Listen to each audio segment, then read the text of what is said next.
अस्सलाम वालेकुम। मैं हूं मोहम्मद तारिक जावेद, आपके अपने चैनल थर्ड अंपायर 007 पर। जी तो नाजरीन, आज जो हमारे साथ शख्सियत हैं, फॉर्मर क्रिकेटर और former general manager national cricket academy Pakistan. जी सर, अली रियाज साहब, अस्सलाम वालेकुम। वालेकुम अस्सलाम। सर कैसे हैं, ठीक ठाक हैं? शुक्र अल्हम्दुलिल्लाह। सर पाकिस्तान में अभी अंडर 19 का वनडे टूर्नामेंट हुआ पीसीबी के अंडर, और अब 3 डे टूर्नामेंट शुरू हो चुका है। आप इसके बारे में क्या कहेंगे? देखिए, कहने को तो बहुत कुछ है, लेकिन मैं इसको थोड़ा सा शॉर्ट रखूंगा। मैं कितनी बार कह चुका हूं कि जूनियर क्रिकेट को श्रिंक नहीं करना चाहिए था। जब हम बात करते हैं बहुत ज्यादा टैलेंट है हमारे पास, तो हमें उस टैलेंट को अगर अपॉर्चुनिटी प्रोवाइड नहीं करते ज्यादा से ज्यादा, तो हम almost half of the talent को लूज कर जाते हैं। जो कि इस साल जितनी टीम्स थी, 6 टीम्स, उसमें डेफिनेटली हमने अबाउट 30-40% गुड टैलेंट को अपॉर्चुनिटी प्रोवाइड नहीं कर सके, इसलिए वो जाया होगा। और पिछले साल भी यही हुआ है। एक तो ये बात। दूसरी बात है कि हम इतने ज्यादा एनग्रॉस्ड होते हैं इंटरनेशनल क्रिकेट में, पाकिस्तान क्रिकेट बोर्ड और बिजी भी होता है, कि वो अपने नीचे जो डिपार्टमेंट्स होते हैं उनको एक रिस्पॉन्सिबिलिटी देते हैं about junior cricket and domestic cricket. मेरे ख्याल में ये जो नया सेटअप है, इनके पास कोई इतना खास एक्सपीरियंस नहीं है। शोर तो बहुत है जी, यूबीएल का कॉम्प्लेक्स चलाया, अकेडमीज चलाई, लेकिन वो प्राइवेट अकेडमीज थी और यूबीएल के कॉम्प्लेक्स में ऑलरेडी एक सेटअप था। आपने सिर्फ एक सेल करना है, जो कि वहां पे चल रहा था कि जी आपने कैंप्स लगाने, अपने ग्राउंड को सेल करना है।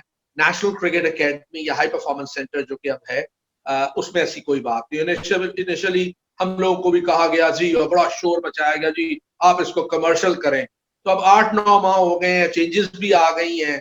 तो जो लोग इसकी बात करते थे, वो अपनी मार्केटिंग को या अपने कमर्शियल को कहें कि इसे करने करें कमर्शियल, और यहाँ से पैसा अर्न करना शुरू करें। लेकिन ऐसा कुछ नहीं होगा, वो सिर्फ बातें होती है मीटिंग्स में।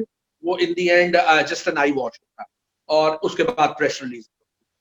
मुझे जो डिसअपॉइंटमेंट है अंडर 19 के बारे में, अच्छा है कि चले जी वो 2 राउंड्स कर दिए, ऑन डबल लीग बेसिस करा दिया। जो भी लड़के ऑलरेडी इस फॉर्मेट में थे उन्हें इनफ मैचेस मिल गए, लेकिन फिर 3 डे में उसको फिर श्रिंक कर दिया। तो भाई आपको इतनी जल्दी क्या है? अगर डोमेस्टिक क्रिकेट चल रहा है, तो अंडर 19 भी अगर प्रोलॉन्ग हो जाएगा तो कोई प्रॉब्लम है? थोड़ा सा एक्स्ट्रा पैसा खर्च होगा। एक तरफ आप कहते हो कि जी हमने बहुत ज्यादा अर्न किया, ओके वेरी गुड। तो भाई अगर आपने अर्न किया पैसा, तो उसको क्रिकेट पे ही लगाना है। उसको बैंक बैलेंस से शो नहीं करना कि जी हमारा बैंक बैलेंस बहुत स्वेल कर गया है और देखे जी हमने कितना प्रॉफिट कमा लिया। उसको क्रिकेट पे लगाएं, खास तौर पे जूनियर क्रिकेट पे। क्योंकि जो इंटरनेशनल क्रिकेट पे अगर आप बहुत ध्यान दे रहे हो, तो वो प्लेयर्स कहां से आएंगे? डोमेस्टिक क्रिकेट से, जिसका इंफ्रास्ट्रक्चर इंतहाई ऑर्डिनरी है, and the pitches and the overall environment. तो आप जितना मर्जी कोशिश कर ले। अभी मैं इंटरव्यूज भी सुन रहा था जी, हमारे बड़ा कंपेटिटिव डोमेस्टिक क्रिकेट हुआ है। मेरा ख्याल है वो टीवी पे मैच नहीं देखते। हाँ, T20 ऐसा है, वो देखने में, चूंकि इतनी फास्ट गेम है तो वो कंपेटिटिव लगती है। लेकिन मैं T20 का भी बता दूं कि शायद हमारे मुआशरे में ना ऑर्डिनरी चीजों को ना हम ग्लोरीफाई करते हैं। फॉर एग्जाम्पल, मुझे तो ये इतनी मज़ाक़ा खेज लग रहा था कि the standard of fielding in T20 was very very poor. तो आप अंदाजा लगाएं कि जिसका भी ये आइडिया था वाज अ रबिश आइडिया। क्योंकि at the end of the match आप एक प्लाक सा बना के, प्ले कार्ड सा, और उसको आप शो कर रहे हो द बेस्ट फील्डिंग साइड। अंदाजा लगाएं कि दोनों टीम्स ने कैचेस भी छोड़े और बड़ी पुअर फील्डिंग की है, और आप उसको ग्लोरीफाई कर रहे हो कि जी वन एक टीम जो है वो बेस्ट फील्डिंग थी। The word is used best. तो इसका मतलब यह है कि आप ऑर्डिनरी को ग्लोरीफाई कर रहे हो, और बच्चों को, यंगस्टर्स को या देखने वालों को ये एक एक्सप्रेशन दे रहे हो कि for our ordinary is also best. So it was बहुत ही डिसअपॉइंटिंग था ये चीज मेरे लिए। मतलब उसका कोई लॉजिक नहीं। दूसरा, The standard of pitches in T20 was very good. इसमें कोई शक नहीं है. The production was very poor. Let me say that. But आप अंडर 19 को देखें या सेकंड 11 को देखें. सेकंड 11 कराची में हो रही है, कराची क्रिकेट एसोसिएशन की ग्राउंड पे लो स्कोरिंग गेम्स हो रहे हैं. तो भाई आप तैयार कर रहे हो लोगों को for domestic cricket. High scoring games होनी चाहिए. They should learn to play a longer inning on good pitches. तो तब वो आके एडजस्ट होंगे in domestic cricket. Batting improve करेगी तो बॉलर की एबिलिटी का सही पता चलेगा. ऑर्डिनरी बॉलर्स आउट कर रहे हैं second 11, they are good ones also, कोई शक नहीं. लेकिन ऑर्डिनरी क्रिकेटर्स भी खासतौर पे बॉलर्स परफॉर्म करें. The same has happened in under 19 barring Qaddafi stadium and to an extent LCCA और राना नवीद की एकेडमी जो लाहौर में राउंड हुआ.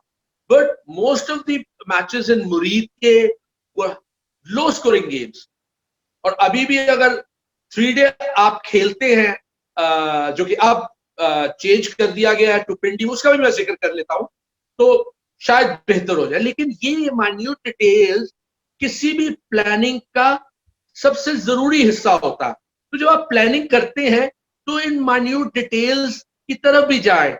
जो मुझे लगता है ये इन एक्सपीरियंस की वजह से है कि आप वो मैंने एक ट्वीट की, फेसबुक पे एक स्टेटस लगाया, उस स्टोरी को पिक किया एक बहुत ही हाई क्वालिटी स्पोर्ट्स जर्नलिस्ट ने. तो उसने वो स्टोरी पूरी भी ऑब्वियसली लिखी अबाउट द स्मॉग कि जिम्बाब्वे के, वो मैंने लिखा था our young players life also matters. तो अब इन्होंने उसको पिंडी चेंज कर दिया. तो फनी थिंग इज कि आपने ये चेंज, चलिए आपने वो देख लिया, स्टोरी अच्छी थी, बहुत अच्छी थी और आपने उससे एक सबक सीख लिया. लेकिन द आयरनी इज कि आपने ये काम उस वक्त किया है at the start of a round, या आप राउंड से पहले भी कर सकते थे. एक तो आपने ऑलरेडी क्रिकेट को श्रिंक किया हुआ, जूनियर क्रिकेट को. फिर शेखपुरा में भी कहा गया जी बंद करें, फोर्सफुली बंद कराने की कोशिश की. उन 3 दिनों में ठीक ठाक लाहौर में धूप निकली हुई थी. और अगर मैच शुरू हो गया है और कुछ ओवर्स हुए 2-3, तो हाउ कम कि एकदम स्मॉग और फिर क्या धुंध थी. है there's a hell of a difference between smog and धुंध. ठीक है, तो आपने forcefully what I have heard कि बंद करवा दिया. शायद कमजोर मैच रेफरीज और अंपायर से जब शेखुपुरा कहा गया राना नवीद की एकेडमी में, तो उन्होंने कहा जी यहाँ लाइट बिल्कुल ठीक है तो हम क्यों बंद करेंगे, और वो पूरा मैच हो गया. अब आप अंदाजा लगाएं कि कोई भी कोच या एक टीम अपना एक कल्चर डेवलप करती है एंड मोस्टली वो रिवॉल्व करता है अराउंड द विनिंग कल्चर, क्योंकि परफॉर्मेंस एंड विनिंग. ठीक है, अब एक मैच बच्चों का जो ऑलरेडी कम मैचेस थे, 2-2 इनिंग्स आया हो गई, यानी कि 2 मैचेस बिल्कुल नहीं हुए. उन्हें फोर्सफुली बंद करवा दिया गया. 3 दिन वो बंद रहे और 1-1 पॉइंट मिला. सो वो कोई तो ऐसी 2 टीम्स थी जिन्होंने आइदर 3 पॉइंट्स लेने थे, ठीक है, और स्पेलिंग ना होने के बाद या 6 पॉइंट ले सकते थे या 9 पॉइंट, मैक्सिमम 9 पॉइंट्स ले सकते थे. लेकिन ऐसा नहीं हुआ, 1-1 पॉइंट देके उन्हें करता. सो उन 2 टीम्स को जो भी इस पोजीशन में टॉप पे आती हैं उन्हें एक डिसएडवांटेज हुआ. सो अब वो कोच क्या कहेगा, किसको ब्लेम करेगा? जो डोमेस्टिक क्रिकेट रन कर रहे हैं उनको. और फिर आपने डिप्राइव किया प्लेयर्स को एक पूरी 2 इनिंग्स जो कि उनकी परफॉर्मेंस पे असर कर सकती है. अगर कोई भी टीम आती है पाकिस्तान में, जूनियर टीम या पाकिस्तान कहीं जाता है, तो वो परफॉर्मेंस काउंट करेगी. अनफॉर्चुनेटली तो वैसे जनवरी से खत्म हुआ है अंडर 19 का टूर्नामेंट, वो वर्ल्ड कप, और अभी तक ये नेशनल टूर्नामेंट के अलावा कोई कंपेटिटिव क्रिकेट नहीं हुई. And I don't know whether कोई ये मॉनिटर भी कर रहा है कि नहीं, because most of the under 19 players जो अभी भी अंडर 19 है और वो वर्ल्ड कप का टूर करके आए have had a very poor, in fact very ordinary, most of the boys have had very ordinary under 19 tournament. One day भी और तो उनको कौन मॉनिटर करे, कौन ये खास तौर पे जो अंडर 19 की मेन स्टाफ है, they need to look at it. In fact चले वो तो एक कोच है जिसके बाद में जाएंगे, but the high performance coaches सिर्फ देखना नहीं है, उसके रीजंस ढूंढने हैं। Why are they not performing, are they injured, world cup अभी खेल के आए हैं, so if they were selected for under 19 world cup by the same selection committee और वो इसे वॉच कर रही है, वो ऑब्वियसली अपना पॉइंट ऑफ व्यू देंगे, बट सेलेक्टर्स तो परफॉर्मेंस पे पिक करते हैं। It is the high performance coaches जो कि पूरी फौज इकट्ठी की हुई है to look at that and analyze and report on that. What are the reasons? Is it poor pitches? Is it just because there was not enough practice before the tournament? Or what? Is it poor performance by the coaches? Or their selection is poor? Or their formation of the team is poor? ये बहुत सी चीजें हैं। और एक मैं बहुत हैरान हूं और ये मुझे अफसोस भी है, अगर हाई परफॉर्मेंस सेंटर पे जब या उससे पहले कोई भी काम कर रहा है, वो इतना शोर मचता है जी, वहां पे कोई भी प्लेयर डेवलप भी हो जाता है तो उसका credit high national cricket academy के कोचेस को और वहां पे काम करने वाले को कभी भी नहीं दिया जाता। लेकिन वही प्लेयर जब बन के जाता है इन नेशनल टीम, तो सर्टनली उसकी छाप जो है वो बिग प्लेयर्स के साथ लगा दी जाती है कि जी उसने इसको एकदम जादू के डंडे से ठीक कर दिया है कुमार। और उससे भी ज्यादा अफसोस की बात यह है कि जो टॉप लोग टीवी पे इतना बोलते हैं, वो आज ये क्रिटिसाइज नहीं कर रहे कि 9 माह से what has grant Bradman done. और अभी मैंने सुना है कि वो न्यूजीलैंड भी जा रहे हैं टीम के साथ, तो 3 महीने वो वहां भी रहेंगे। तो what is he doing about coach education? Who's going to run that? और उसने अगर चेंज नहीं किया तो वो तो क्रेडिट हम लोगों को जाता है जिन्होंने ऑलरेडी बना दिया था, या तो आके उसको चेंज करता ना। और कोचेस की जो फिलॉसफी उन्होंने बयान की है, ये ऑलमोस्ट हर टॉप कोच को पता है। और ऑलरेडी ये फिलॉसफी जो थी, क्योंकि हर कोच की डिफरेंट होती थी, ये ऑलरेडी इन प्लेस थी फॉर डिफरेंट कोचेस की जो मेथोडोलॉजी है, उसके हिसाब से philosophy and culture. Players come first mantra, every coach knows that, क्योंकि आपने प्लेयर को एम्पावर करना है, परफॉर्म उसने करनी है।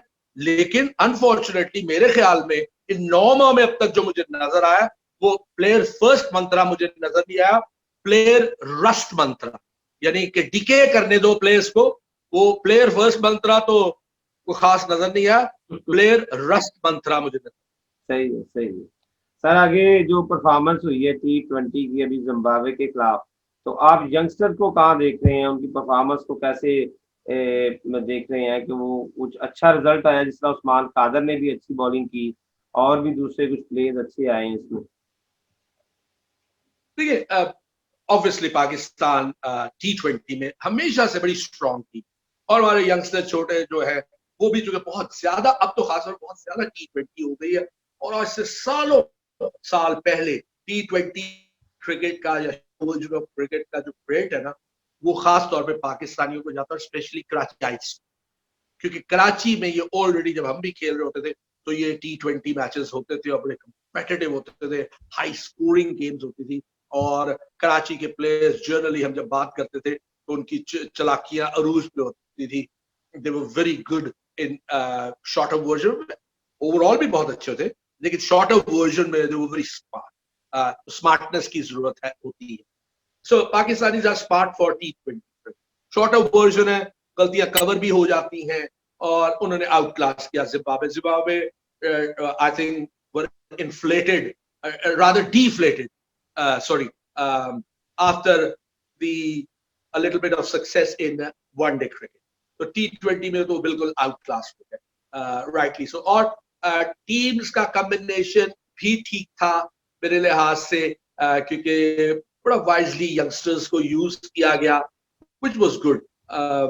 So almost जितने भी यंगस्टर्स थे टीम के अंदर, उन्हें ट्राई किया गया, उन्हें एक मौका दिया गया अपने टैलेंट को शोकेस करने के लिए एट इंटरनेशनल लेवल, और उन्होंने काफी अच्छा खेला। My one advice for Haider Ali is कि वो इतना इज ओवर एक्सूबरेंट, और वो चूंकि कमेंटेटर्स और उसके टैलेंट पे इतना शोर हमारे यहाँ मच जाता है, कि टैलेंट जब कंपेटिटिव लेवल पे आ जाता तो the performance counts. He is making too often too many mistakes against top teams. जो है ऐसा नहीं चलेगा. If the luck runs out for you, you're going to struggle. So I think great talent, वो भी एक सिस्टम से आया है. अंडर 19 में भी परफॉर्मेंस दी, PSL में भी परफॉर्मेंस दी, वनडे क्रिकेट में भी परफॉर्मेंस दी, लोकल नेशनल T20 में भी परफॉर्मेंस दी. So it's come through a process. लेकिन I think he needs a bit of mentoring by the coaches जो उसके साथ काम करें, to calm down and play according to the situation. और जो बॉलर्स हैं, आप सिचुएशन को भी एनालाइज करें और उसके लिहाज से आप तरीके से खेलें. क्योंकि मैंने पहले भी कहा था कि वनडे क्रिकेट को भी T20 के माइंडसेट से खेल रहा था. सो ओवरऑल जो था T20 में Pakistan were far more good a team for Zimbabwe. अच्छा, उसमें जो परफॉर्मेंसेस हुई हैं उस्मान खान, क्योंकि काफी बहस हो रही थी कि ज़ाहिद कुछ विकेट ज्यादा है. मैंने पहले भी कहा था कि Usman Qadir has got far more variation than Zahid. ठीक है, and age is also on his side. Is come through the entire system और वो उसने प्रूव भी किया कि उसकी variation, he bamboozled the entire Zimbabwe team. उन्हें उसके वेरिएशन की समझ ही नहीं आई and became the man of the match and rightly so the man of the series. So अब जो उसके बाद न्यूजीलैंड की टीम अनाउंस हुई उसमें भी आपको नजर आ रहा है कि he is also going there. So overall youngster को बड़े अच्छे तरीके से ट्राई किया गया और Pakistan almost to its potential खेला in T20. अल्हम्दुलिल्लाह जी, अली जिया साहब की बातें, अली जिया साहब का एक्सपीरियंस और इनका जो सही सच बोलने का अंदाज है, ये हमारे ऑडियंस को बहुत पसंद आएगा. अली सर, अब आखिरी सवाल, जो जो टीम अनाउंस हुई है न्यूजीलैंड के खिलाफ, तो आप इसके बारे में क्या कहेंगे? क्या ये बैलेंस्ड टीम है? क्या मलक ड्रॉप हुए, मोहम्मद आमर हुए और असद शफीक ड्रॉप हुए, और यंगस्टर भी जो नए हैं उनको भी मौका मिला है और बहुत बड़ा स्क्वाड इन्होंने न्यूजीलैंड के लिए ऐलान किया है. तो इस बारे में हमें बताइएगा कि ये सही टीम सिलेक्शन हुई है या कुछ इसमें कोई प्रॉब्लम्स हैं? देखिए, टीम बड़ी बैलेंस्ड है. ऑलमोस्ट ऑल नंबर्स टिक होते हैं. पर मुझे हैरानगी उस वक्त होती है जब after the team is announced with all that consultation, उसके बाद मुझे जो प्रेस कॉन्फ्रेंस है ना, वो एट टाइम्स थोड़ी सी वीक लगती है. अगर आपने एक टीम अनाउंस कर दी है, let me be a little bit critical. मैं कोई डेविल्स एडवोकेट की बन रहा, but let me be a little bit critical on that. कि देखिए, उस्मान कादिर, जाहिद महमूद ने बड़ी अच्छी परफॉर्मेंस की, लेकिन मैंने जैसे कहा, you can't take 4 leg spin. So almost तीनों leg spinners, Yasir in test cricket, Shadab obviously an outstanding player in T20 and in one-day cricket, and Usman Khan. So these were the 3 best leg spinners. और performance भी show करती है तीनों की sir, obviously. Suhail Khan कहाँ देखते हैं? सुहेल खान को भी आ गया ना, वो कहते हैं कि बाहर जाके वो 2-3 ओवर करता है, थक जाता है. सुहेल खान अचानक आ गए. No no, I don't think so कि मैं ये एग्री करता हूँ कि आतर के कॉन्सेप्ट से जब सुहेल खान को ड्रॉप किया गया, वो ऑलरेडी परफॉर्म करता है. ही इज अ फाइटर. जब आप उसे मैच में देखो तो वो अपना 100% देता है. Is quite an intelligent bowler, has got a lot of variation, temperament अच्छा है. उसको जब हिट उठ पड़ती है तो छोटी सी बात करता है. सरफराज उसका ज्यादातर कैप्टन रहा, एंड इज कूल एंड काम कैरेक्टर. और उसने जो साइड गेम्स हुए थे उसमें बहुत ही आउटस्टैंडिंग परफॉर्मेंस दी थी इन इंग्लैंड. और इंग्लैंड एंड न्यूजीलैंड की कंडीशंस काफी हद तक सिमिलर है.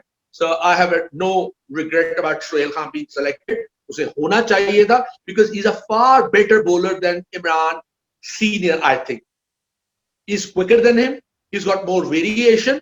सो इमरान सीनियर, सब हैरान हुए थे जब वो इंग्लैंड के लिए सिलेक्ट हुआ था, और अभी उसकी परफॉर्मेंस भी बहुत ही एवरेज जा रही है in the ongoing domestic cricket. So I think Sohail Khan was probably a very good choice as a fast bowler. जितने भी contingent में जितने भी players आप लेंगे, वैसे तो पूरी फौज जा रही है 35 players की, और उसके साथ उससे भी बड़ी फौज जा रही है ऑफिशियल्स की, 20 officials. I don't know, but जरूरियात हैं कंटेम्पररी क्रिकेट में ज्यादा स्टाफ की, बट ये इतना ज्यादा प्रॉब्ली तो इंटरनेशनल टीम्स भी नहीं लेके जा रहे। एनीहाउ वो उसमें चूंकि the PCB can bear the expenses और शायद कोचेस की जरूरियात है स्पोर्ट्स स्टाफ की, तो गुड लक टू देम। उसके अलावा जो सिलेक्शन है वो भी काफी हद तक ठीक है। मैं वो जो प्रेस कॉन्फ्रेंस पे आ, सिलेक्शन तो अच्छी हुई।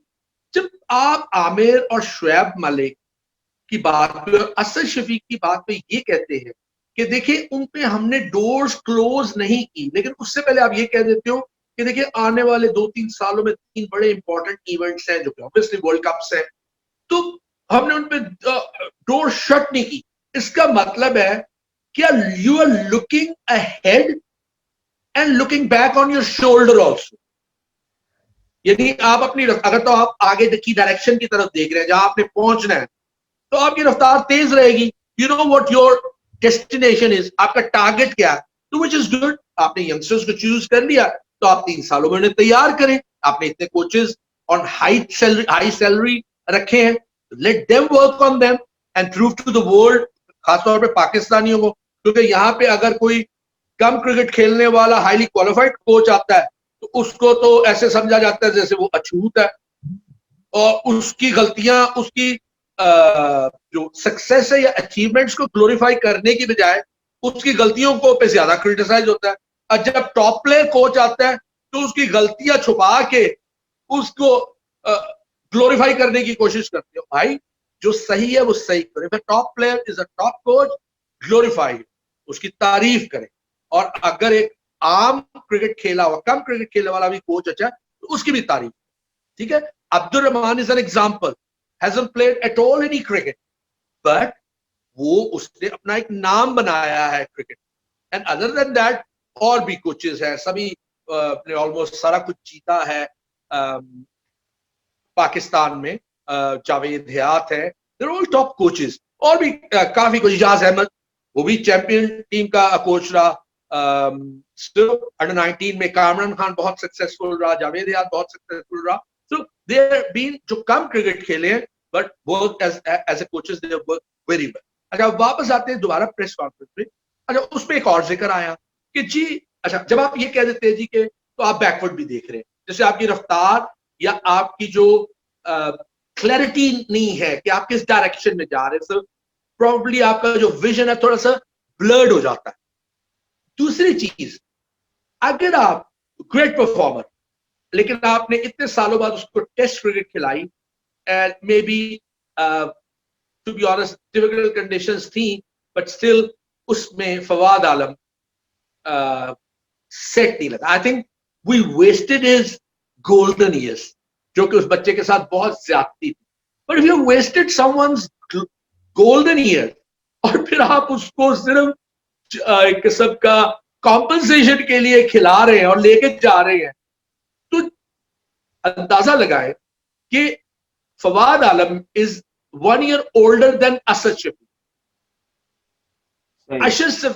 Asad Shafiq has played 71 test matches, a lot more international experience than Fawad Alam. सही। तो ये कैसे आप कह रहे हैं जी हम यंगस्टर्स को ट्राई कर रहे हैं? यानी आप अपनी बनाई हुई टीम आपने बना दी है, just close it over there, ठीक है कि हम इस डायरेक्शन में जा रहे हैं, लेकिन हमें थोड़े से एक्सपीरियंस की जरूरत थी।